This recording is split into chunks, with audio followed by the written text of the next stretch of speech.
All right, and for the fourth time tonight, welcome in. My name is Connor Riley. I am a reporter here with DawgNation. We're going to be talking a little Georgia football over the next half hour or so. We've got some cool stuff planned for you guys, some news and notes on Scott Cochran. We're going to talk about Georgia wide receiver battles, a little bit about the dead period. There was, I think, a good back and forth Jeff Sintel and I had last week as far as that, and I wanted to expound upon that a little bit more, as well as we'll take time to answer your questions and comments. We're just going YouTube tonight. I'm trying to figure some stuff out, and so hopefully we can get things going in the future there. I think I know what the issue is, and it's on my end. It's none of your guys' fault, but hopefully the wireless and everything works and sets up well tonight, so hopefully we have a fantastic show planned for you. We'll give her about another 35 seconds or so for everyone to come on in here and see how everyone is doing. We're about a minute deep now. Hope everyone is having a wonderful Tuesday. The weather finally turned out to be pretty great today. 70 degrees and a cloud in the sky. I was able to go for a nice run myself. So hopefully, we get this weather going forward and things start to look a little bit better, especially with the vaccine continuing to get rolled out and the world starting to look more and more like a better place. So hopefully things continue to go well for you guys. As I mentioned at the top, my name is Connor Riley. You can find me on Twitter at KConnorRiley.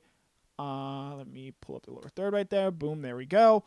We'll be talking three topics tonight. Scott Cochran, tomorrow is the 1 year anniversary of him getting hired at the University of Georgia. We're going to look back at sort of what his first year was like, what we learned about it, the impact he's had on the program so far, and maybe, the impact that he hasn't had that a lot of people thought that could potentially happen. We're going to talk about wide receiver over-unders. I think it's a really interesting position. Obviously, there's a lot of talent there, but there's only so many yards to go around. I know Brandon Adams had a great topic on Monday's DawgNation Daily sort of talking about George Pickens and his expectations, and we'll sort of show how that trickles down to the rest of the wide receiver room at Georgia. And then we'll talk about the dead period to wrap things up. But we're about 2 minutes in now. Welcome in, everyone. Hope you're having a great Tuesday night. So without further ado, let me just make sure we are public. Yep, there we go. All right, so the first topic tonight, Scott Cochran. Tomorrow is the 1 year anniversary of Scott Cochran being hired away from Alabama as their strength and conditioning coach to being Georgia's new special teams coordinator. It was at the time a very high profile move, just given Cochran had been with Nick Saban since day one. He was the strength and conditioning coach when Kirby Smart first got there way back in the day, and it was sort of a move that a lot of people interpreted as sort of maybe a shot across the bow at Saban, and obviously Alabama fans, they had their complaints about Cochran, about some of the injuries that Alabama seemed to be suffering over the years, and with him later, especially later on in that strength and conditioning program. It was a really interesting reaction. I know personally myself, Mike Griffith and I, we were on our way to Indianapolis in the air when the news broke, and it was sort of the talking point for the next couple of days there at the Combine, especially with the Alabama players, guys like Tua Tagovailoa, Jerry Jeudy, Henry Ruggs. They all spoke very highly of Cochran, as you can see on your screen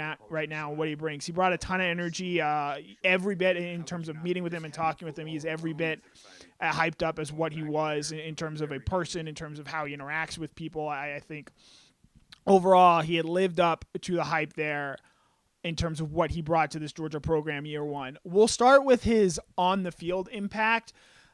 He was the special teams coordinator, and Georgia's special teams last year across the board were pretty fantastic. We'll pull up a full screen here for you guys to take a look at. We'll start with Jake Camarda, Georgia's punter, a guy who some people were a little shaky on in terms of how good he was or where he might be in terms of Georgia's punter. I know the Notre Dame game, his sophomore year, was not spectacular by any stretch of the imagination, but he really improved towards the end of that 2019 season. In the 2020 year, led the SEC in yards per punt, and then went on to become a Ray Guy finalist. So someone who took a big leap forward this year for Georgia and became a legitimate weapon. Again, Ray Guy finalist, one of the top three punters in the nation, and now he's coming back again this season. So I think he's someone who really sort of, I don't know, maybe got a confidence boost or got better because of the work that Scott Cochran was able to give to him. Up next, Georgia's starting kicker, Jack Podlesny, 13 of 16 on field goals this year. He was the Peach Bowl MVP, hit the 54-yarder at the end to win the game there for Georgia. A guy, to be frank, a year ago this time, I had no idea who Jack Podlesny was. So I think for Cochran to help him in any sort of way, and obviously there are analysts and other ways of going about and helping these kickers, but Georgia's special teams when it comes to the punting and kicking game last year, I thought were pretty big, and a big reason why Georgia was able to I think, a cover up for some of the questions or concerns that you saw they had with regards to the offense there. Two other little interesting notes and nuggets I came up with while sort of researching this. Georgia led the SEC in block kicks with 3. Jalen Carter blocked a field goal, I believe, against South Carolina. Jordan Davis blocked a field goal against Cincinnati, which proved to be pretty big. And then in the opening game of the season, Zamir White blocked a punt against Arkansas. So Georgia was creating turnovers, so to speak, through its special teams play. It was a real game changer in some of those games. All 3 of those games where they had a block kick, they won. And then you even extend that to the kick return. You talk about field position and the importance of that, and even getting into the analytics, just the difference between starting at, say, the 35-yard line and the 25-yard line. Georgia led the SEC in kick returns of 30 yards and of 40 yards with 9 and 4 respectively. So they were doing a lot of really good things on their special teams units last year. And while I don't know how much specifically Cochran deserves credit for that, I do know that he deserves some credit there for what he brought to the team as far as a special teams coordinator. And it's worth pointing out, all of those guys, those key contributors we just talked about there, Jake Camarda, Jack Podlesny, Kyrus Jackson, Kenny McIntosh, guys who really shined on special teams last year, those guys are all back again this year. And I think it's another reason why Georgia is a top 5 team, and maybe possibly even better than we consider, just because when you look at these preseason rankings, nobody's really factoring in special teams and what those might mean for the team. But Georgia's got as good special teams as anybody. And obviously we'll talk about Alabama till the day goes dark. They didn't miss a kick last year. Special teams plays a big role, I think, in sort of, certainly in those, you notice it in those small games. In that game against Cincinnati, Georgia played really well in special situations, and then obviously Podlesny makes the big kick at the end there. But across the season, this stuff sort of starts to add up. Camarda being as good of a punter as he is, that adds up over the course of the game and the course of a season. Those kick returns, even if you're not breaking off a literal touchdown, the difference between starting at the 35 and 45-yard line compared to the 20 and 25 is pretty significant. So in that aspect, Georgia's special teams play was really good last season under Cochran. But one interesting thing, when Cochran came in, everyone sort of raved about how he related to people, about his ability to connect with high schoolers, and sort of looking at his recruiting track record so far. On paper, it's not what I think a lot of people thought it was going to be. And maybe I think there's perhaps an overestimation of what Scott Cochran was going to do in terms of recruiting and sort of opening doors potentially for prospects and whatnot. As the special teams coordinator, and the way Georgia sort of goes about recruiting is a lot of times the position coaches end up, the position coaches, what they end up doing is they will scout and recruit their own position. Matt Luke signs all the offensive linemen. Del McGee does the running backs. Glenn Schumann does inside linebackers, so on and so forth. With Scott Cochran being a special teams coordinator, there isn't really a true special teams player or players that are designated for special teams. So more often than not, he's not going to be the lead guy, the guy who earns all the recognition for landing a recruit, like Trey Scott with the defensive line right now, or Todd Hartley with how well he's done in terms of recruiting tight ends. He did recently pick up his first commitment, but it's a 2023 player in DeQuavius Sorey, and if that last name sounds familiar, it's because he is the cousin of Xavier Sorey. And one thing that Cochran does is, while he might not be the lead guy, he works on a bunch of different recruits, and Amarius Mims, Dylan Fairchild, Brock Bowers, Xavier Sorey as well comes to mind there. So while, yes, he is not this big face, game-changing type of recruiter, he is someone that helps out and has, I think, helped out in some areas. I would also point out, you look at a guy like Mason Smith, who ultimately Georgia didn't get, but the Bulldogs went to the mat with him and had as good a shot at anyone other than LSU of landing him. And I will think, as Cochran gets more established here at Georgia, I think you potentially see his recruiting bona fides improve a little bit. He becomes a bit of a more bigger name when it comes to the recruiting front and the way that recruits know about him and can talk about him and the way he impacts this program. I think if you look, especially even at this 2022 class, you look at Louisiana, Mississippi, Alabama, even that panhandle area where Sorey is from, I think that's an area where Cochran knows that region very well. Obviously his ties to LSU, his ties to Alabama. He's someone who knows that area and that portion of the country really well. And there are a lot of big-time recruits that come out of those states. I think you can even look at this 2022 class. Traquan Fagan's out of Alabama. Branson Robinson, Georgia running back target, out of Mississippi. You look back last year at Mason Smith. I think there's a lot to like about the players that come out of Alabama, Mississippi, and Louisiana. And Cochran absolutely gives Georgia an in there. And it'll be interesting to see the longer that he stays on staff, how Georgia continues to recruit in that area. Obviously, with Alabama and Auburn in that state, Mississippi and Ole Miss there, and obviously LSU, it's just tough to pull kids out of those states. But you saw Nakobe Dean a few years ago. Georgia landed him out of the sort of Memphis area, even though northern Mississippi, I would probably be more accurate in saying that there. So how Cochran continues to recruit there, I think it's going to be really interesting. If you just want to look at the sheet of paper in front of you based off the 2021 recruiting rankings, you say, well, Georgia went from the number 1 class to the number 4 class, and Cochran wasn't the primary recruiter on a whole lot of these guys. But early on, especially just given his secondary role, so to speak, as a recruiter with a lot of these guys, he's not going to be the face. There's not going to be a Good Day UGA saying, "Hey, check out Trey Scott's recruiting," or Scott Cochran's recruiting ability as he signs all these future special teams aces. That's just not the way a special teams coordinator goes about recruiting. He's a guy that can go in and chip in and help out at a couple of different positions. I think you look at a guy like Jeff Banks at Alabama a year ago. He opened up a lot of avenues for Alabama to recruit so well in Texas. And the reason Alabama signed the best recruiting class of all time is because of how well they did in Texas a year ago. Banks is now at Texas, and he's going to continue to do really good things there on that staff. But I think that Banks comparison is a good way to look at Cochran and what he does as a recruiter going forward. He's going to help out with a ton of guys, but he's also going to, I don't want to say lock down, but he's going to open avenues for Georgia in that part of the country where there's just, quite frankly, a lot of good players. You look even in this 2022 and 2023 class, I believe the number 2 and 3 players in the 2023 class right now are from the state of Alabama. And the number 1, Lebbeus Overton, he's from Milton, Georgia. So obviously, what Cochran brings as a recruiter, I think it's going to be interesting to develop as his career path continues. Now, what is Scott Cochran's future look like? Because when he came to Georgia a season ago, the talk was he's making this move to be an on-field head coach, to be an on-field coach, which he is as Georgia special teams coordinator, going from the strength and conditioning role at Alabama to eventually one day be a head coach somewhere. And there was reports earlier this year that he really wanted to be a candidate in that Vanderbilt job, and that makes a lot of sense, just given Vanderbilt, as down as it is, as much problems as you have there, it's still an SEC job. It's like being an NFL head coach.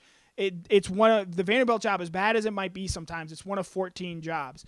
So ultimately, I don't think Scott Cochran's going to be a defensive coordinator or an offensive coordinator at Georgia. I think if Georgia continues to be successful and he plays an integral role sort of building up this program, I think that's his path to being a head coach somewhere. Someone's going to say, hey, this guy has a great reputation for developing a strong culture, knows a ton of players, knows the Southeast really well. I know South Alabama just hired a head coach, Kane Womack, this past season from Indiana. But that's the type of school, Conference USA, a Sun Belt school, where I think they take a chance and not necessarily a chance, but Cochran is one of the most well-known names in college football right now. But I say, hey, you might not be a play caller, you might not be a defensive coordinator, but we believe in what you can do as a program builder. And I think that's what Scott Cochran going forward is going to sell.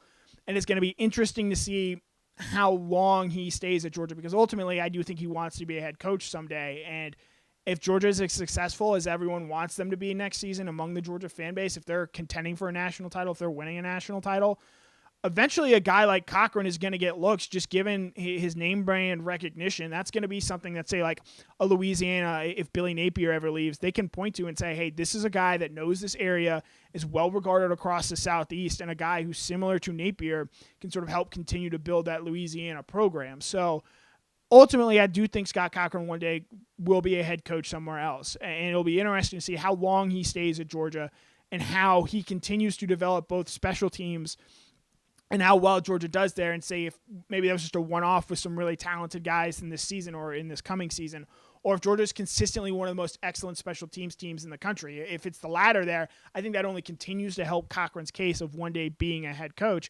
And then as a recruiter, it's just continuing to develop relationships, open doors, relate to recruits, and help convince them to come play at the University of Georgia as opposed to, say, an Alabama, an Auburn, an LSU from the Louisianas, Mississippis, and Alabamas of the world. So that's our first topic for the night. Went about 13 minutes there. Just sort of resetting the table here. My name is Connor Riley. This is Connor Uncovered. Right now, we are only on YouTube at the moment. Some technical issues as far as getting things up there. So hope everyone is doing all right. We've got a couple people in the chat. Good to see you. G. Grace, welcome in. Yeah, talking a little bit about Alabama there. So, hope everyone is having a good Tuesday night.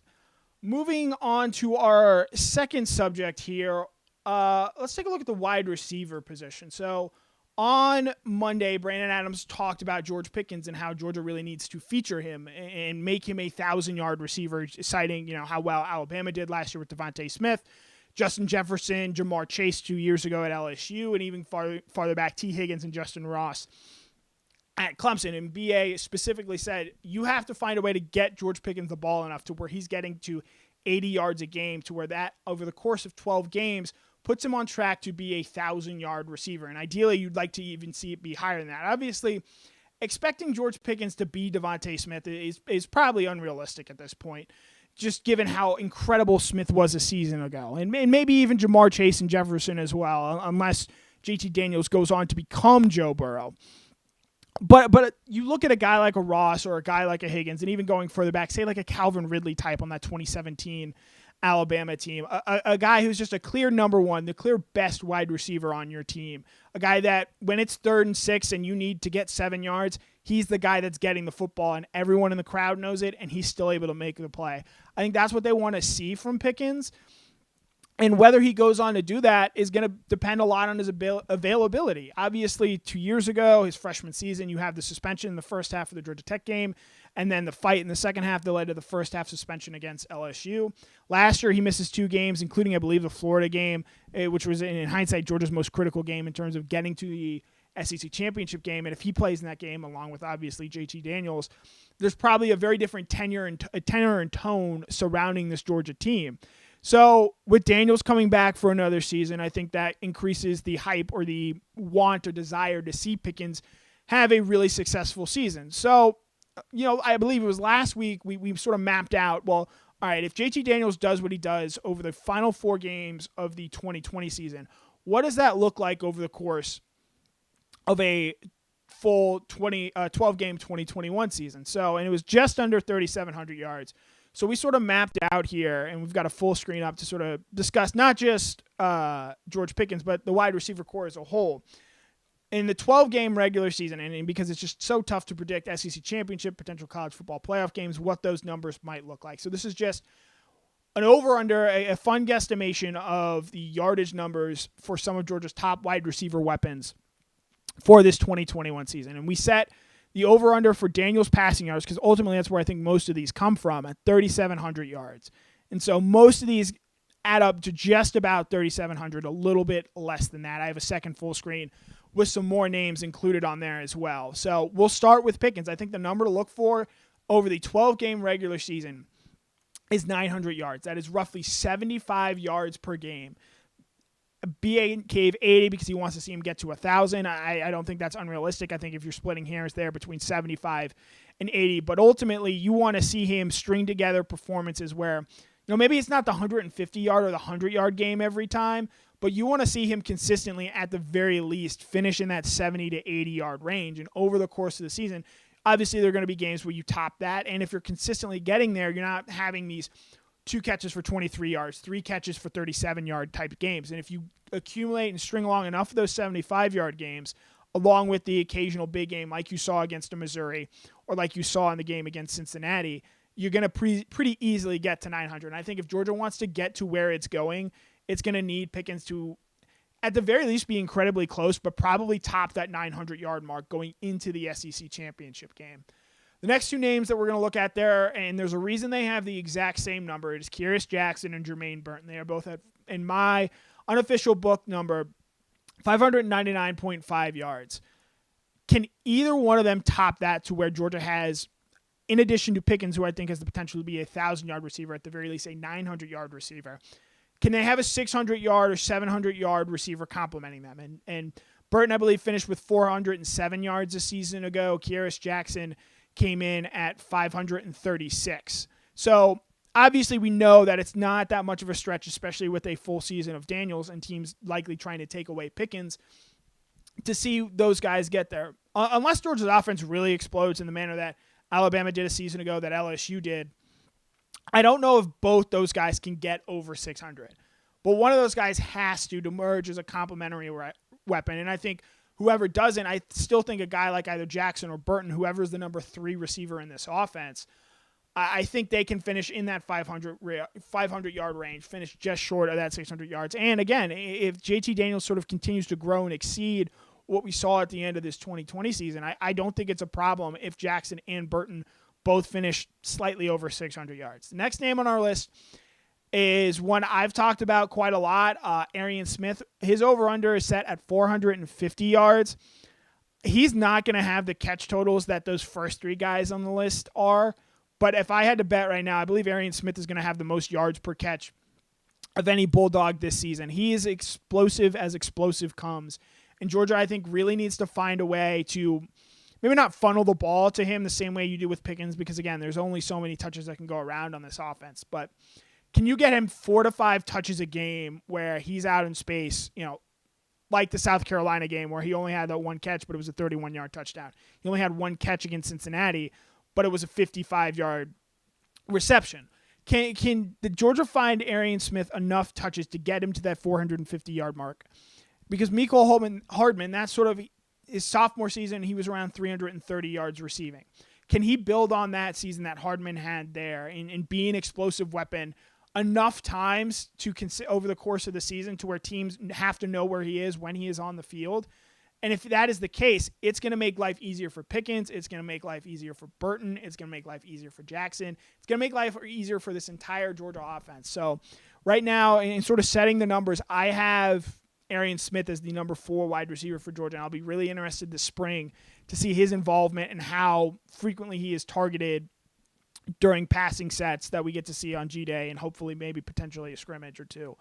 So Arian Smith, his number, if he gets to that 400-yard or around 450, I think that's a very good sign for the Georgia offense. Going along to some other names on the list here. Up next, Darnell Washington, the tight end, 350 yards is the over-under we have set there. Isaac Nada came in at 390 and 400 in his junior and freshman seasons. I think for as much as people want to see the tight ends get involved, expecting a Kyle Pitts type season from Darnell Washington, I don't think that is realistic. But can he string together enough catches, say get 20, 25 catches for 350 plus yards? I think that's certainly a possibility. And you saw, again, late in the season against Missouri, against Cincinnati, Georgia's final 2 games, they made it a point to target Washington, and both Missouri and Cincinnati had one of the best defenses in the country last season, just had a hard time covering him and matching up with him. So I think going into the sophomore season for Washington here, over the course of a game, he might not get the 10 catches that you see with the Pickens, but on a drive or 2, they might decide, hey, this is the time we're going to funnel the ball to Darnell Washington and make an opposing team cover him. And if you do that for 1 or 2 drives, it's going to be done over the course of the entire game. And again, that's going to open up everything else for the offense there. Our next name is James Cook. He finished just shy of 300 this past year, and we sort of are going to put that again as his receiving number totals. I think it'll be interesting to see what kind of usage Kenny McIntosh, Kendall Milton, Zamir White get as pass-catching running backs, and if that eats into what James Cook is able to do as a wide receiver. Obviously, he had the long touchdown against Alabama. So it'll be interesting to sort of see how Georgia uses him and how some of the other running backs who didn't make it onto this full screen, how they are sort of impacted by, again, more touches for Smith, for Washington, for Pickens, for Burton, and how that eats both into Cook and the other running backs going forward as well. Last 2 names on our list are 2 guys that suffered season-ending injuries. Marcus Rosemy-Jacksain obviously had the gruesome injury against Florida, and Dominic Blalock had the torn ACL in the preseason last year. Can one of these guys get above 200? That'll be interesting to watch for me. Obviously, there are a couple other names. Brock Bowers, a tight end, comes to mind. Justin Robinson, Ladd McConkey, other 2020 wide receiver signees. Tommy Bush coming back. We'll see what that ultimately looks like. It'll be interesting to see if Georgia can get something from Rosemy-Jacksain and from Blalock, because I think they've both shown the talent's not the issue with them. They are capable wide receivers and guys who can make plays in the football. The question is, how healthy are they? Obviously, they were both two significant injuries. I believe Rosemy Jackson broke his ankle, and obviously Blalock re-tearing the same ACL he tore his freshman season. With the names you saw ahead of them on that list, 4 wide receivers, a tight end, a running back, Georgia doesn't necessarily, I think, need to rush those guys back onto the field. So they can afford to be cautious, to wait, to be careful with some of those guys. Sort of like you saw with Zamir White after his second ACL injury, where they brought him along slowly, and he finished, I think, with 400 rushing yards in his redshirt freshman season. So we'll see how Georgia goes about reintegrating those guys into the offense and what that ultimately ends up meaning for those two guys. So, again, we'll flash the passing totals up. George Pickens over under 900. Kearis Jackson, Jermaine Burton over under 599.5, essentially 600. Arian Smith 450 yards. Darnell Washington 350 yards. James Cook 300, and then Rosemy Jackson and Dominic Blalock 200 yards. That is sort of a fun little way too early over under for Georgia receiving numbers next year and sort of what that means going forward. We are about 26 minutes in now. We'll touch a little bit here on the dead period before really opening it up for questions and comments. And Jeff Sentell and I sort of discussed this in last week's Cover 4.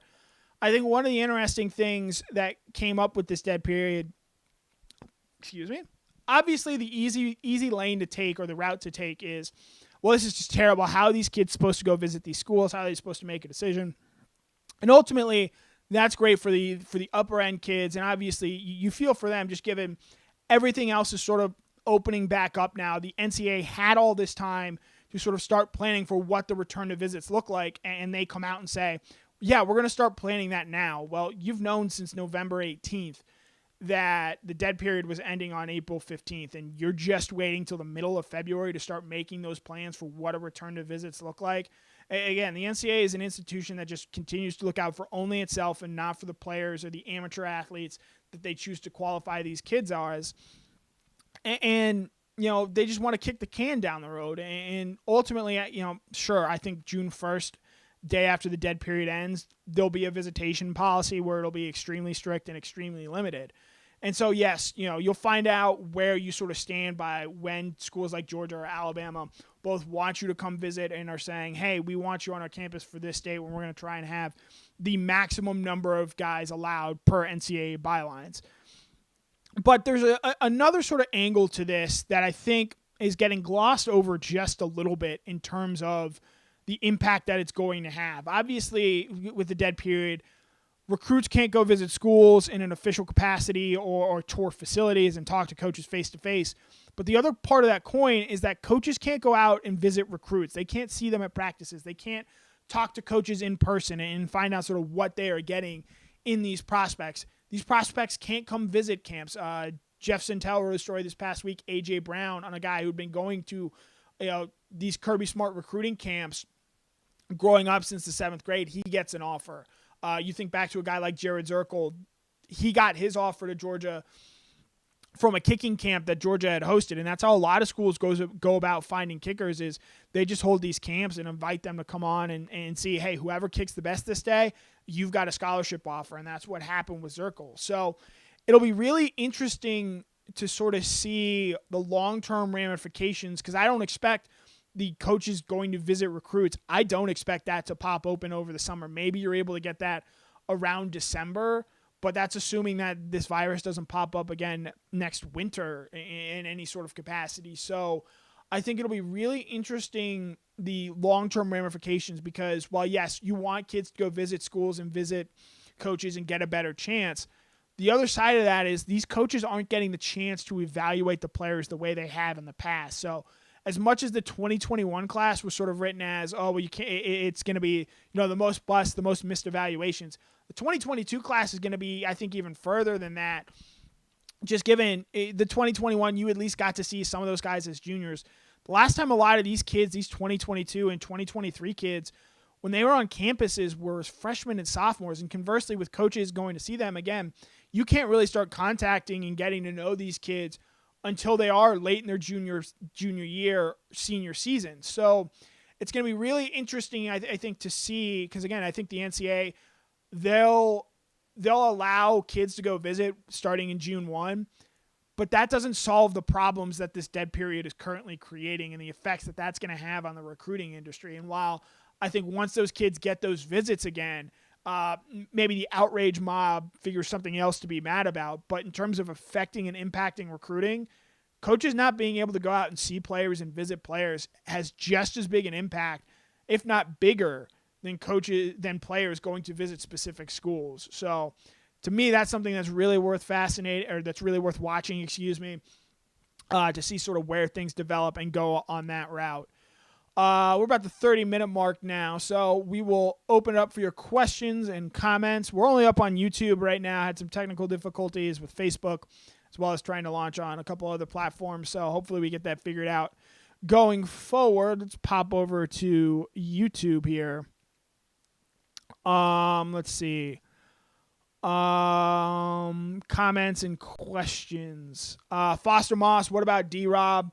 Demarcus Robinson last season, he only had about 110 receiving yards and 12 catches. Wasn't playing as much sort of towards the end of the season there. So I'm not personally expecting a ton from Demarcus Robinson. It's funny. BA, love him to death. He would, say this is the year that Demarcus Robinson steps up and make plays. And it's year 4 now for Demarcus at Georgia. He's coming back. He's going to play, I think, a role with this team. What that ultimately is, we'll see. But I don't expect him to be one of the top receiving options. But, I've been wrong before, and I could certainly be proven wrong again. D. Martin asked, any update on Blalock's health? We will probably get that when Kirby Smart speaks to us again. That's probably mid-March once spring practices start. I do know that he's slowly starting to get his way and work his way back into it. That's certainly a story that's going to be following. There are quite a few guys where obviously we know MJ Sherman, N'Kobe Dean, and Micah Morris. Those guys are going to be out with spring because of labrum injuries. But there's a couple other guys. Obviously, Rosemy Jack Saint and Blalock are going to be worth watching. Brock Vandegrift, what is his status this spring? From an injury standpoint, there are a couple of really young guys that I'm interested to see what that does there. And, obviously it's not the same injury. No ACL injury is the same, but you think back to Zamir.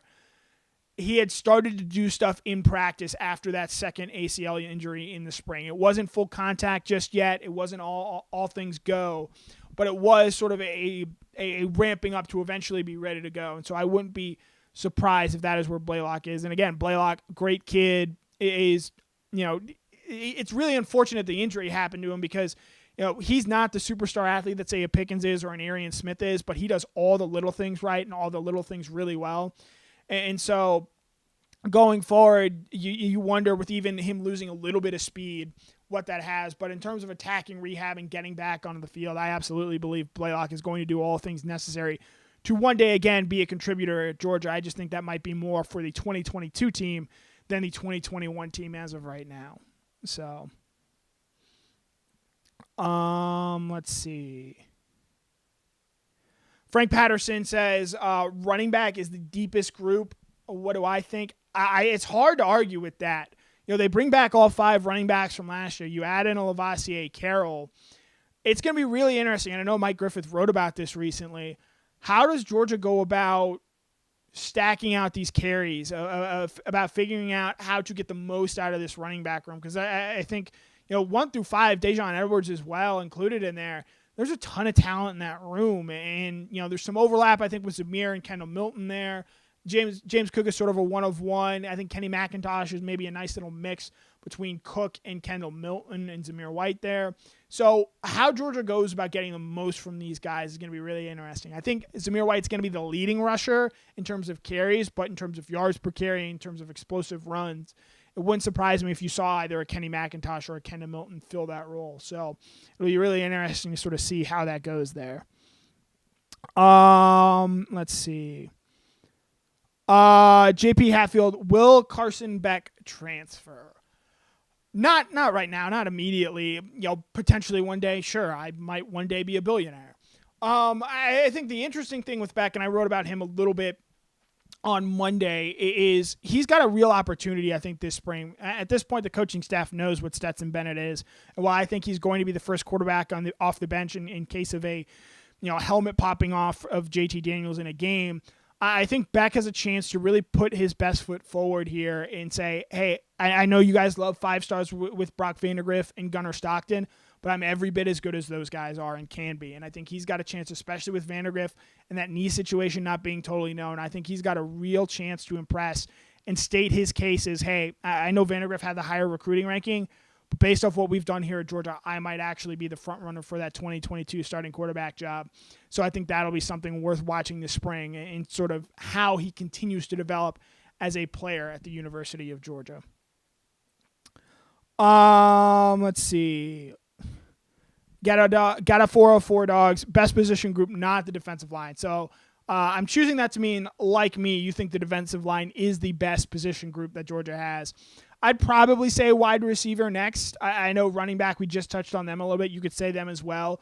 But I think Pickens has a higher ceiling than anyone in the running back room, or at least that can realistically be reached in the running back room in the 2021 season. So I'll take wide receiver there. Again, we touched, they've got 4 or 5 guys I think that can have really good seasons, especially depending on if Jack Saint and Blalock come back healthy. And, it got mentioned in the comment section. I didn't even mention a guy like Justin Robinson, who has a unique size combination that no one else in that wide receiver room has.